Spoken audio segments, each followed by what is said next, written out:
Hello বন্ধুরা, কেমন আছেন সবাই? সিম্পলি আবান্তিকার নতুন একটি ভ্লগে আপনাদের স্বাগত জানাই। আমেরিকা ওয়ার্ল্ডের লার্জেস্ট ইকোনমি। আমেরিকা বহু মানুষের স্বপ্ন থাকে উচ্চশিক্ষার জন্য বা কর্মসূত্রে আমেরিকায় পাড়ি জমানো, সেখানেতে গিয়ে কোনো উচ্চ মাইনের কোনো চাকরি করার এবং পরবর্তীকালে সেখানেই স্থায়ীভাবে বসবাস স্থাপন করার। কিন্তু আমেরিকাতে চাকরি করলে কত টাকা স্যালারি পাওয়া যায় বলুন তো? আমেরিকাতে কি ডলার আকাশে উড়ে বেড়ায়? আসুন এই ভিডিওর মাধ্যমে ডিটেলে জেনে নেওয়া যাক আমেরিকার স্যালারি স্ট্রাকচার, বা আমেরিকাতে কোন কোন প্রফেশনের ঠিক কীরকম স্যালারি হতে পারে, বা আমেরিকাতে বর্তমানে আমেরিকার কাজের বাজার কীরকম, সে সমস্ত কিছু নিয়ে আজকে আমি আবান্তিকা হাজির হয়েছি আপনাদের সামনে। শেয়ার করব আমেরিকাতে চাকুরির বাজার এবং আমেরিকার স্যালারি সম্পর্কিত বিস্তারিত তথ্য। তাই স্কিপ না করে পুরো ভিডিওটা আমার সাথে থাকুন। ভিডিওটি ভালো লাগলে লাইক করবেন আর অবশ্যই চ্যানেলটিকে সাবস্ক্রাইব করবেন। স্বপ্নের দেশ আমেরিকা, কিন্তু বর্তমানে আমেরিকার চাকরির বাজার কিরকম সেই সম্পর্কিত ডিটেলে বলবো। প্রথমে বলি আমেরিকার স্যালারি স্ট্রাকচার কিরকম। আমেরিকাতে দু ধরনের স্যালারি হয়ে থাকে, একটি হলো টিপিং স্যালারি আর একটি হলো নন টিপিং স্যালারি। টিপিং স্যালারি বলতে যেটা বোঝায় সেটা হলো ধরুন কোনো রেস্টুরেন্টে কেউ জব করছেন, তখন তিনি যে টিপসটা পান, এখানে টিপটা কিন্তু প্রায় কম্পালসারি বলা চলে। কোনো রেস্টুরেন্টে কারোর যা বিল হয় তার সাথে কিন্তু সে প্রায় 10, 15, 20% যা কিছু কিন্তু টিপস দিয়ে দেয়। এখানে কিন্তু টিপস কালচারটি ভীষণই জনপ্রিয়। এখানেতে আপনি কোনো স্যালুনে যান হেয়ার কাটিং করতে, বা আপনি কোনো ক্যাব বুক করুন, সমস্ত জায়গায় কিন্তু টিপ কালচারটা কিন্তু ভীষণই জনপ্রিয়। টিপের ওপরেই কিন্তু তাদের কিন্তু পুরো স্যালারিটা ডিপেন্ড করে থাকে। এখানকার রেস্টুরেন্টে অনেক স্টুডেন্টরা জব করেন বা অনেক মানুষ জব করেন, তারা রেস্টুরেন্ট থেকে বা সেই ধরুন কোনো স্যালুন থেকে যা না স্যালারি পায় তার থেকে অনেক বেশি তাদের আর্নিং হয়ে থাকে এই টিপস থেকে, কারণ এখানেতে টিপ কালচারটা ভীষণই গুরুত্বপূর্ণ। এবার আসি নন টিপিং জব। নন টিপিং জব বলতে মূলত একটু হাই স্যালারিড জবগুলোতে বোঝা যায়, যেরকম ধরুন teacher, doctor, software engineer, lawyer. এরা কোনো কোম্পানিতে যখন জব করে কোম্পানি থেকেই ডিরেক্ট স্যালারি পেয়ে থাকেন, তাদের কোনো কিন্তু টিপস অ্যাড হয় না, তাদেরকে বলা হয়ে থাকে নন টিপিং জব। এছাড়াও আমরা এমন অনেক মানুষজনের কথা শুনতে পাই যারা হয়তো ইল্লিগালভাবে আমেরিকাতে বর্তমানে বসবাস করেন। তারা বিভিন্ন ক্যাশ জব করেন, বিভিন্ন গ্রসারি স্টোরে বা বিভিন্ন ধরনের পার্ট টাইম জব করে থাকেন অনেক কম রেটে।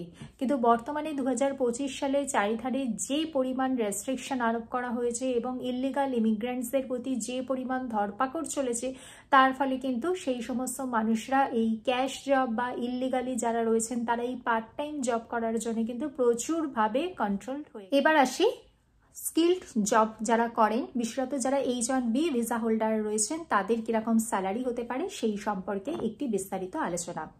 প্রত্যেক বছর 85,000 H-1B ভিসা ইস্যু করা হয়ে থাকে, যার মধ্যে 65,000 ভিসা ইস্যু করা হয়ে থাকে যারা জেনারেল ক্যান্ডিডেট তাদের জন্য, এবং 20,000 ভিসা ইস্যু করা হয়ে থাকে যারা ইউএস থেকে মাস্টার্স বা তার হায়ার কোনো ডিগ্রি অর্জন করছেন তাদের জন্য। H-1B ভিসা পুরোটাই লটারি বেসড ভিসা। যখন কোনো মানুষ কোনো দেশীয় company through H-1B visa process করে আমেরিকাতে আসেন, দেশীয় কোম্পানি বলতে আমি বলতে চাইছি আমাদের বঙ্গদেশের ধরুন সফটওয়্যার কোম্পানির মধ্যে টিসিএস, উইপ্রো, IBM, ইনফোসিস, এইরকম কোনো company through H-1B visa process করে যখন সেই H-1B ভিসা হোল্ডার আমেরিকাতে এসে জব করেন, তখন তারা টোটাল যে তাদের বিলিং হয় সেই বিলিংয়ের 50 to 55% অ্যামাউন্ট কিন্তু তার সেই দেশীয় কোম্পানিটা কিন্তু নিজের লভ্যাংশ হিসেবে কেটে নেন। কেটে নিয়ে রেস্ট অ্যামাউন্টটাই কিন্তু সেই H-1B ভিসা হোল্ডারের কাছে এসে পড়ে। এই অবস্থায় হয়তো তারা কিছুদিন এইভাবেতে জব করেন, তারপরেতে দেখা যায় কিছুদিন বাদেতে সেই H-1B ভিসা হোল্ডারটি দেশীয় কোম্পানি থেকে রিজাইন করে নতুন কোনো আমেরিকান বেসড কোম্পানিতে জয়েন করেন। তো যখন তিনি এই আমেরিকান বেসড কোনো কোম্পানিতে জয়েন করবেন, এমন কোনো কোম্পানি যে কোম্পানি তারই H-1B ভিসা স্পন্সর করবে, তখন এক লপ্তে তার টোটাল যে স্যালারি সেটা অনেকটা বেড়ে যাবে। কারণ পুরনো কোম্পানি তাদের টোটাল যে বিলিংয়ের 50 to 55% অ্যামাউন্ট যেহেতু কেটে নেয়, তখন তাদের স্যালারি হিসেবে কিন্তু তারা খুব কমই টাকা পান। কিন্তু যদি তিনি দেশীয় কোম্পানি থেকে রিজাইন করে নতুন কোনো আমেরিকান বেসড কোনো কোম্পানিতে জয়েন করেন, তখন তাদের কিন্তু কোনো টাকাই কাটা যায় না, পুরো টাকাটাই কিন্তু তাদের হাতে এসে পড়ে। তাই তাদের কিন্তু টোটাল স্যালারি 1 লাখতে অনেকটাই বৃদ্ধি পায়। আমি কোনটা ভালো কোনটা খারাপ এর কোনো বিতর্কে না গিয়েই বলছি, এতে কিন্তু স্যালারির প্রচুর ডিফারেন্স হয়ে যায়।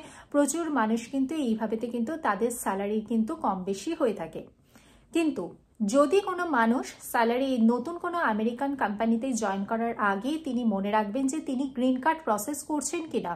যদি তিনি গ্রিন কার্ড প্রসেস করেন, তাহলে কিন্তু যেই কোম্পানি থেকে গ্রিন কার্ড প্রসেস করেছেন সেই কোম্পানিতে কিন্তু তাদেরকে বহুদিন সেই কোম্পানিতেই থাকতে হয়।